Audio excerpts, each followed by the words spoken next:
Gel. Şu arkadaki şey çıksın gel.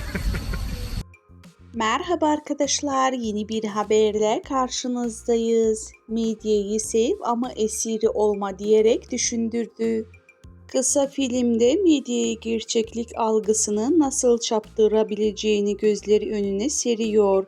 Sango'nun fotoğraflarında görmemesini medya tarafından tükenilen bir figür haline getirdiğinde gerçek kimliğinden kaybolduğunu sembolize ediyor. Medya esiri olamam uyarısı insanlar medya tüketiminde bilinçli olmalarını hatırlatıyor. Bu kısa filmde Elçin Sango medyanın güçlü bir bireyleri üzerinde etkisini eleştirirken izleyiciler medya tüketiminde dikkatli ve bilinçli olmaları gerçeğini hatırlatıyor.